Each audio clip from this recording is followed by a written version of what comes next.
Hello, friends, and welcome back to another episode of A Little Bit Woo. We are your hosts, Gemma and Kirsty, and today we are talking about the power of words. The power of words? What do you mean? Well, as we should know by now, everything is energy and everything is a frequency, Including words. including words. Now, the reason why I wanted to speak about this was a couple of weeks ago back in the pod. I can't remember which one it was. It was the Boundaries. boundaries. Kirsty said, what did she say? I called you a workaholic. Yeah. From a place of love. All right, Marianne Williamson. Who are you? I'm a new human. I've been reincarnated. I love you for that. So, yeah, and I actually was like, yeah, I know, blah blah blah, and then I sort of I listened to the pod and I was like, because what happens is we record them and then I don't actually half the time I can't remember what was said, because I don't think it comes through. It's not planned, so whatever's said is literally coming through us. So half the time I don't remember what's been said until I listen to the recording. So you can guarantee on a Tuesday morning, the first thing I do is listen to the podcast. So I listened to it and it did trigger a little bit of like, oh. You sent me a voice note, didn't you? Yeah. And I was like, oh, she's telling me off.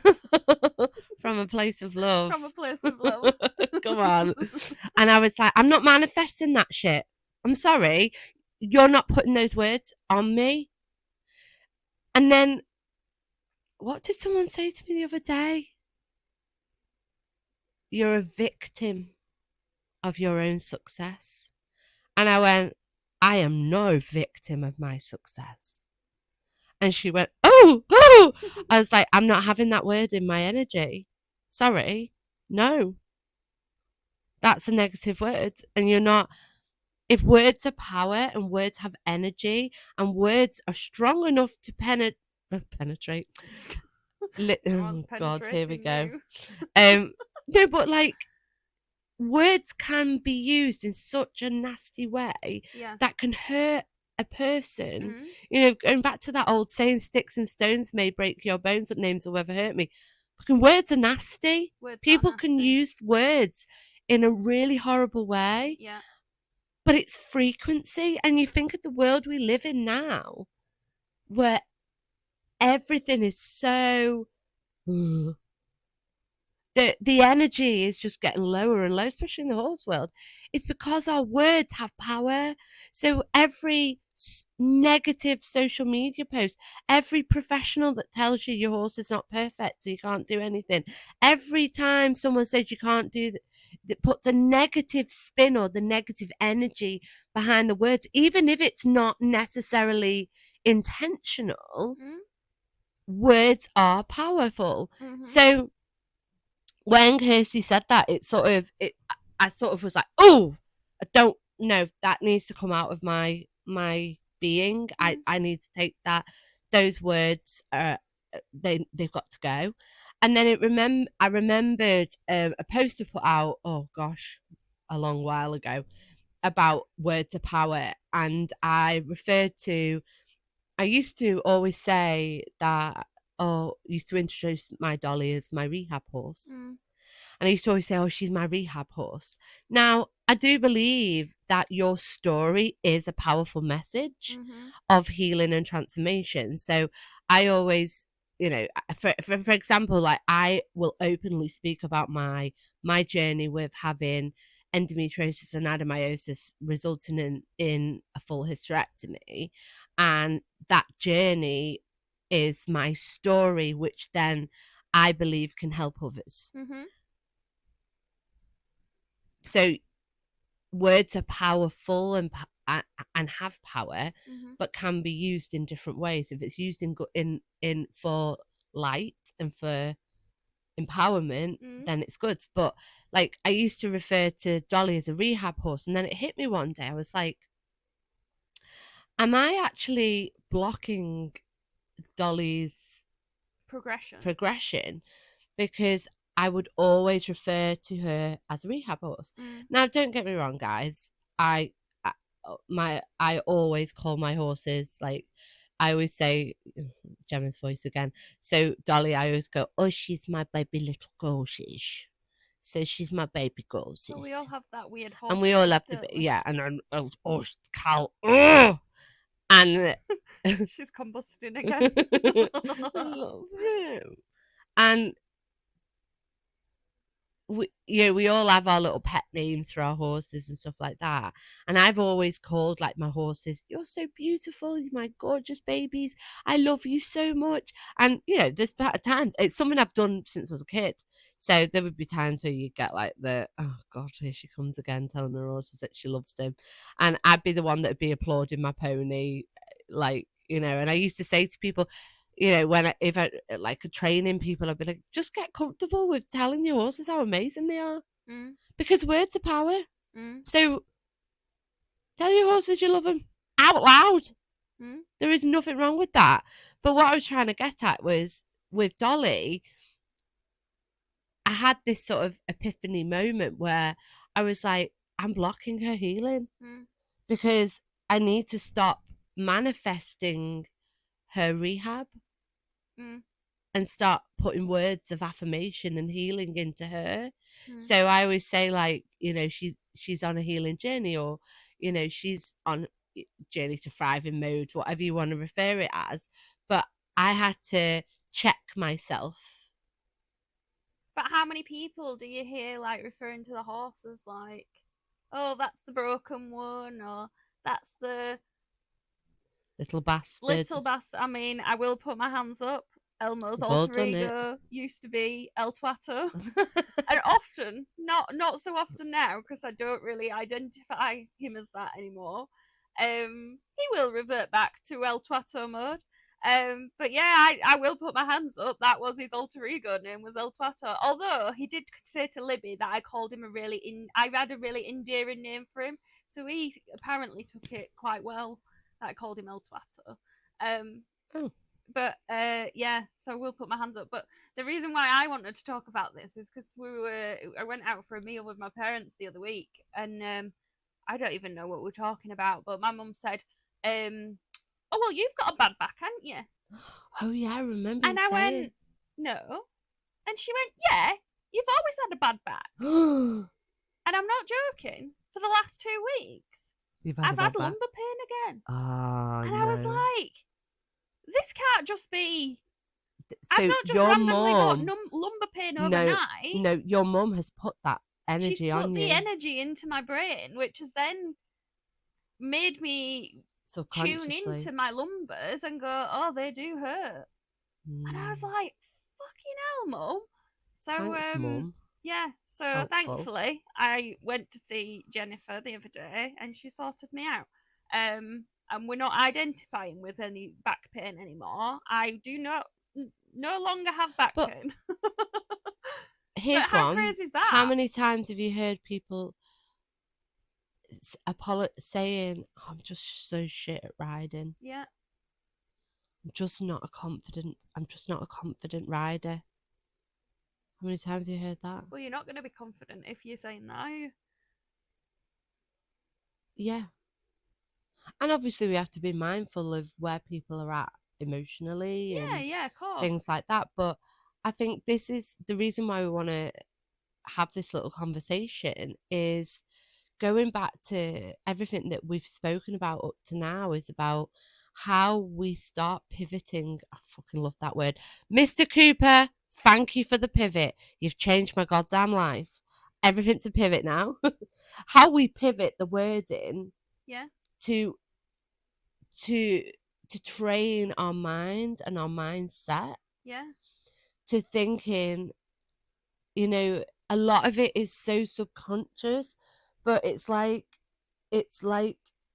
was it what Marianne Williamson said, what you feed into. Did she say that? Who was it? So a bit, maybe it's just come out my mouth. What you feed into, you become. Yeah. So and your horse becomes. Yeah. How many times have we shown up to people that are really kind of on a Debbie Downer sort of day, and they start, I've had a few people where I've turned up and they start apologizing for, oh, my horse's feet are shit and this is shit and that's shit. No, they are, they're where they're at, you know. Let's try and look at the positives. But let's look at the positives. What has improved? What's doing well since we last saw your horse? Or let's start going on an upwards trajectory in the way that we're speaking about our horses. And actually, we might see an upwards trajectory in the progress then, instead of just being really kind of stagnant and really negative. We're never going to make progress in that respect. And also, it's remembering that, we're all guilty of it. We're only human. We all do it. We all spat. We all have moments. I do it on a daily basis. But it's about bringing your awareness to the that subconscious side of what we're saying is generating the energy around us, and then B, around our horses. And I'm sorry, I don't want that shit around me and my herd. No. So again, goes back to love and joy. Yeah. And I think we are being cultured in society and conditioned, that we don't do labels. People putting labels on everything now. Yeah, but then they start identifying as that. Exactly. And it's like, if you feed into what you say, you become. What you give energy to will radiate back to you. It's like attracts like. And, it's like, I keep feeling like I forget who and references who. But I think sometimes the whole fake it till you make it is always, it sounds like, oh, you're just faking it. But if words are power and words of energy, if you're an unconfident rider, start speaking confidence over yourself. Yeah.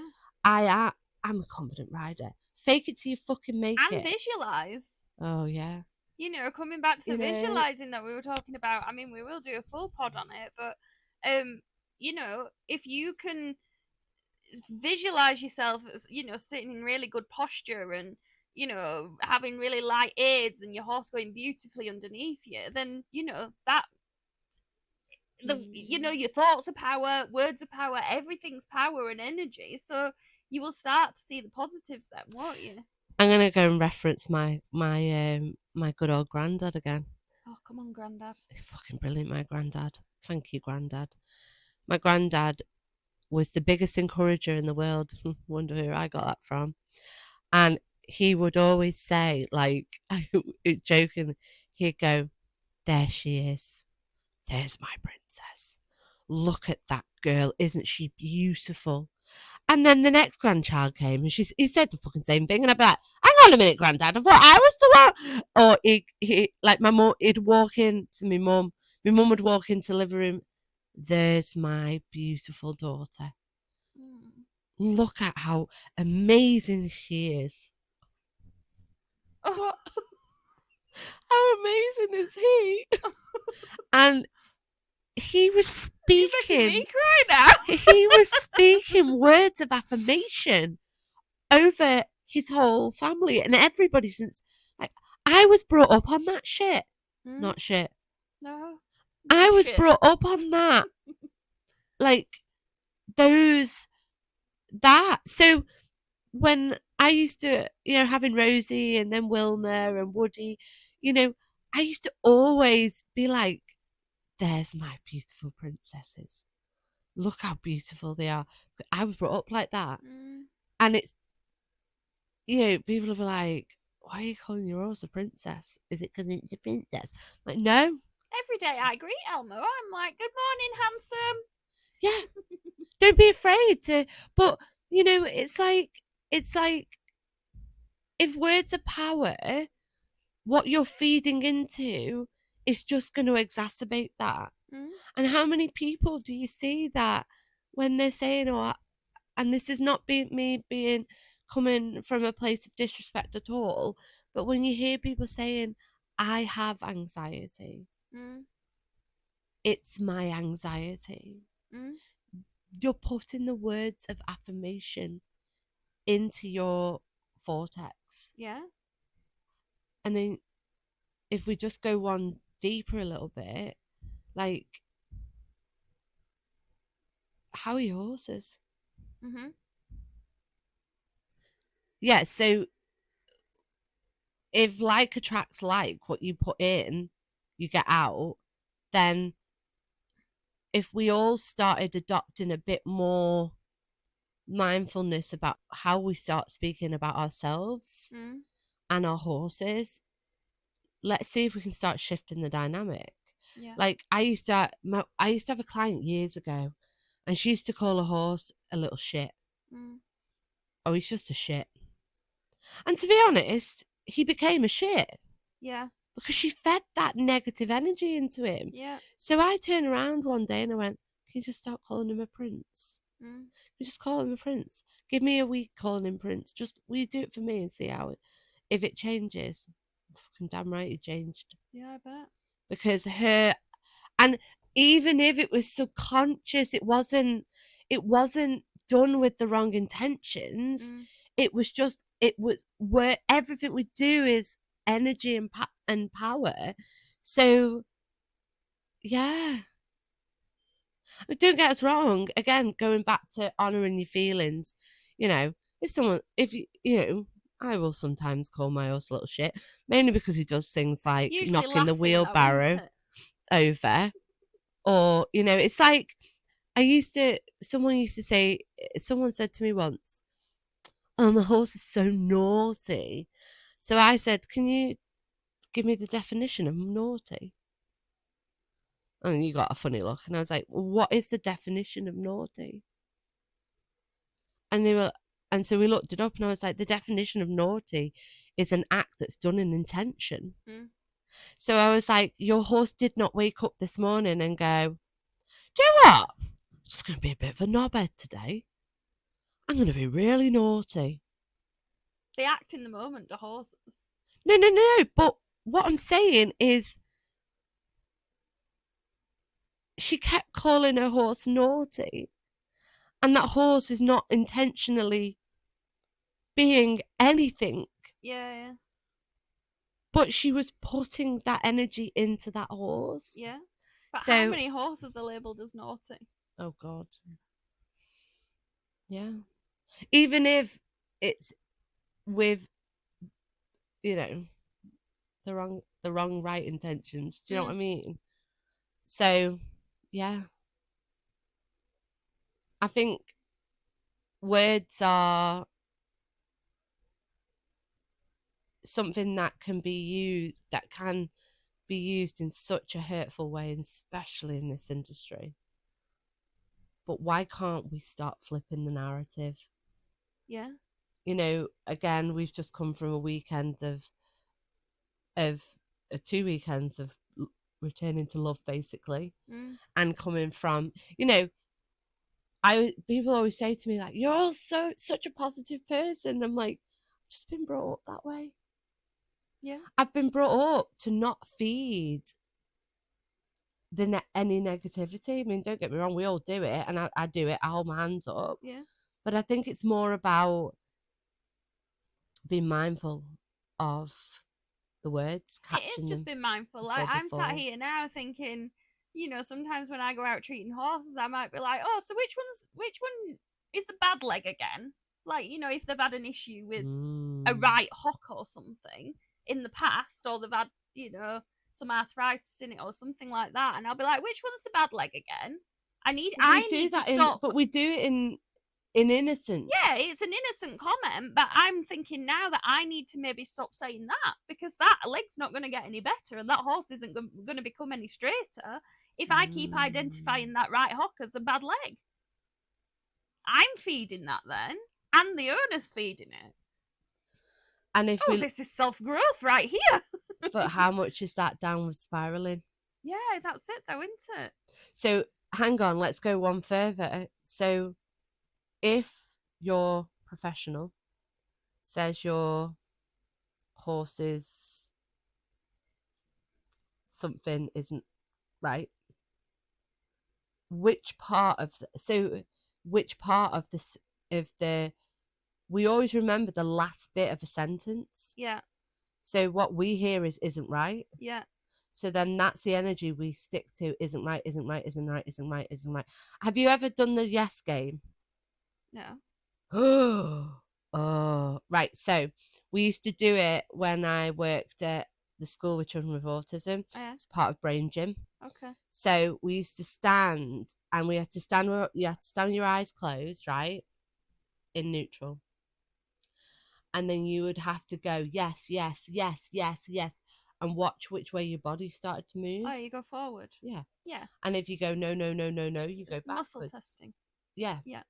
So, and it was, that's just one word. Yeah. Think about what's the water doctor. Can't remember off the top of my head. I wrote it in my post about words power. He did a test on water. Oh yeah.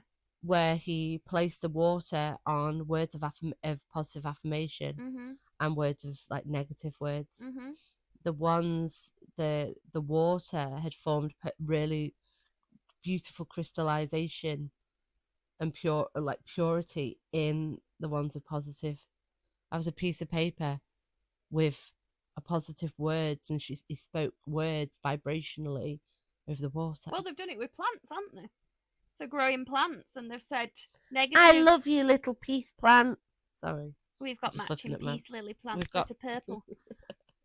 From the garden centre. Actually, the garden centre we went to when we decided we were doing this podcast. They're like our pod plants. We love you, pod plants. We love you, pod plants. Yeah, so they've done it with plants. So they've spoken words of affirmation to plants, and then they've hurled abuse at other plants, and the ones that they've hurled abuse at have actually died, and the ones they've given positive affirmations to have thrived. So it is. Everything just comes. I know we're a little bit woo, but everything comes back to energy and a frequency. And if you put in a positive frequency at something, it's going to grow. Your horse is going to grow, maybe not upwards, but you know. Maybe that's why I build so many horses' backs. Because you're just talking to them. Because I'm just feeding so many positive, powerful affirmations into them all. And the fact that I have some really bloody amazing saddles. Yeah. But yeah, you know, it's giving people hope. Yeah. I mean, it's such a simple thing, isn't it?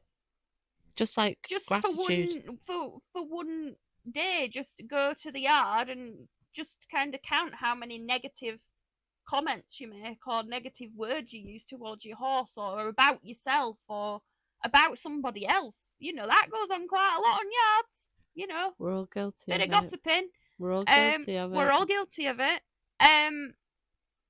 No one's perfect. You know, we keep going on about the world that we're living in. Like, if we can just make simple changes, like changing just the word that we're using about something, it's all baby steps, isn't it? To making the world a better place. Especially the horse world. And that's the place that I want to be a better place. Yes, agreed. I mean, I do want the world to be a better place, but I do live in my own little world, which is primarily the horse world. And I don't know, you know, we get insights into all these things because we're really kind of working on ourselves as well as everything else. And I just think that some of the things most of the things we learn are so simple. And if you can put these things into practice, like how much of a snowball effect could that have if everybody just changed one of the words that they used that day when they went to see the horse? Yeah. And then start to practice that every day. Habit stacking. Yeah, habit stacking. Yeah. So, challenge for this week. Start be mindful of what you're saying around your horses, and if your horse has presenting with an issue of whatever nature, let's start putting in some words of affirmation in that. Yeah. Seeing if we can shift the energy a little bit. I'm going to next week's pod, I'm going to record positive affirmation meditation, I think. So, you know, and I know I did a meditation a few pods back. You know, another reason why we wanted to incorporate some of them, like little affirmation meditations in just quick 5 minutes, is something that, you know, if you're in a funk or your vibration's that little bit low, or you're just feeling like the negative spiraling is starting to happen, which it does, and that's okay. We do this too. Yeah, we always have to remember it's okay. Wherever we're at, it's okay. So I wanted to do the affirmation meditations, or just little meditations. We're going to do breath work and things like that, is to just have tools in your toolkit that if, I don't know, you get to the yard and, you know, you're feeling anxious, but you don't want to feed into that. You want to try and change that narrative, because you want to, I always say, like, if we have a reason to do something, and let's face it, we'll all do anything for our horses. So if we have a reason to change for our horse's sake, we're going to do it. So, but by doing that, we then show up better for everybody else in our life. Absolutely. So if you know, if you're at the yard, for example, and you're feeling anxious, you've had a bit of a shit day, whatever, it's okay. You've got a tool in the toolkit to get, you know, download the little meditations and just sit in the stable, or just go in the tap room, or even in the car before you go out to the yard, and just do 5 minutes. There was one of our clients, Lee, she said something so lovely to me a few weeks back when she saw me, and I'm sure she doesn't mind me sharing, is that she was feeling a bit anxious or stressed out about a situation, and she said to me, Gemma, I just put on your 5-minute meditation and it completely changed me. Yeah. And that's why we're doing it. So if we can just change one person's day, life, win-win. thought, win-win. We're winning. Win-win, and collectively, because we're all one. Yeah. We all win. We all win. We're all winners, baby. We're all winners. So this week, just be mindful. Just be mindful. Speak love over your horses. If they are, here's one I need to stop doing. I need to stop calling Dolly chubby. Yeah. I tell you, I'm going to add another thing in. I was listening to, I think it was the podcast with Ben Atkinson on, and he was saying, regardless of whether you deem the session to have gone well or not well, always praise your horse at the end of it. Absolutely. He, you know, he doesn't know whether it's gone right or wrong, or whose perception is it that it's gone right or wrong. But always praise your horse and tell him he's good at the end, because, you know, he showed up for you. He just might not have understood you on that day. That goes back to what you were saying, you know, about being having gratitude. Where, yeah, it leads back to everything. Gratitude. Yeah. Thank your horse. Thank your horse for being on its back. Thank your horse for not rubbing his head on the wheelbarrow and throwing the poo all over the floor, which Cal is thinking that's funny. That's not funny. I feel like our boys just have a sense of humour. Oh, Cal's got a hilarious sense of humour. I think it's because he knows that his cuteness just lights me up. Yeah, yeah. So be mindful. Speak words of power and love. Be mindful of what you're saying over yourself. Remember, guys, what you say you're feeding into, and what you feed into you become. Yeah. And if we want to change this world, we need to start feeding into love and positivity. And, you know, take it. It doesn't cost anything. It costs nothing. And, you know, we live in a world where everyone's got anxiety and things like that. We need to be giving us all tools in our toolkit to change the energy around that. So therefore we can show up better for ourselves, but for our horses. So have a lick and a chew over that one this week. Lick and a chew. And go and put it into practice. Yes. And let us know how you're getting on. How are you all? Feedback to us. We want to know how you're all getting on. And if you have a story where things have changed because you've stopped calling your horse a dick and started calling him Prince, then, we want to know. Lord Farquaad. Lord Farquaad. And I think that'll wrap us up for this week. So thank you, as always, for listening to this week's episode. Feel free to like, share, and subscribe. Send the pod to a friend. Let's keep growing this lovely little woo community. And we will see you next Tuesday for a little bit more woo. Woo, woo.